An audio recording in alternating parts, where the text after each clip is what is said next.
Lord, हम सभी के घरों में अलग अलग काम करने के लिए हम अलग अलग टूल्स का या हथियारों का इस्तेमाल करते हैं।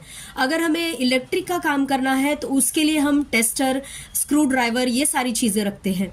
अगर किचन में काम करना है तो हम चाकू अलग अलग टाइप्स के रखते हैं। अगर सिलाई का काम करना है तो हमारे घर में सुइयाँ रहती हैं।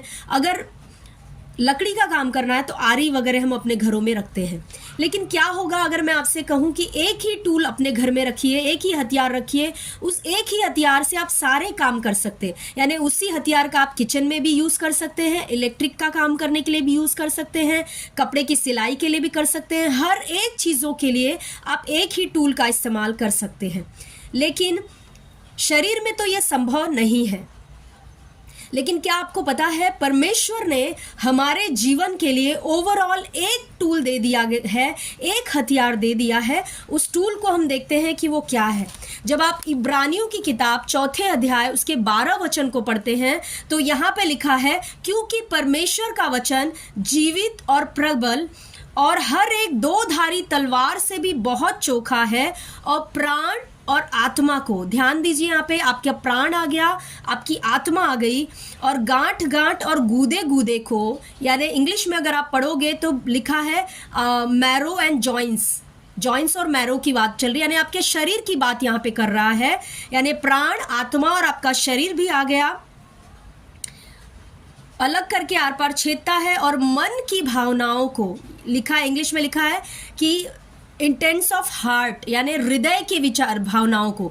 तो हृदय भी आपका इसमें आ गया, और विचारों को जांचता है। विचार यानी थॉट्स जो कि आपके मन में चलते हैं। तो यानी एक ही हथियार परमेश्वर ने दिया है आपके प्राण के लिए, आपकी आत्मा के लिए, आपके शरीर के लिए, आपके विचारों के लिए, मन के लिए और हृदय के लिए। तो सोचिए, एक ही हथियार जब परमेश्वर का वचन आप पढ़ते हैं, अपने अंदर भरने लगते हैं, तो परमेश्वर का वचन एक साथ आपके प्राण के ऊपर, आपके आत्मा, आपके शरीर, आपके विचारों, मन, हृदय, सब पे एक साथ काम करने लगता है और सबको एक साथ बदलता है। तो कितना सामर्थी है परमेश्वर का वचन, हमें कितना ज़रूरी है कि हम परमेश्वर के वचन को पढ़ते जाएं। ये एक ही हथियार परमेश्वर ने दिया है जो आपके पूरे व्यक्तित्व को बदल कर रख सकता है, आपके प्राण आत्मा को अलग कर देता है।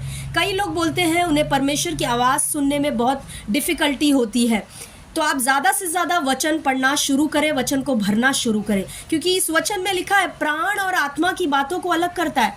आपको मालूम पड़ेगा कि परमेश्वर कब बात कर रहा है और कब आपका मन बात कर रहा है। तो देखिए कितना सामर्थी है परमेश्वर का वचन, एक ही टूल जो हर एक हिस्से में हमारे जीवन के काम करता है। God bless.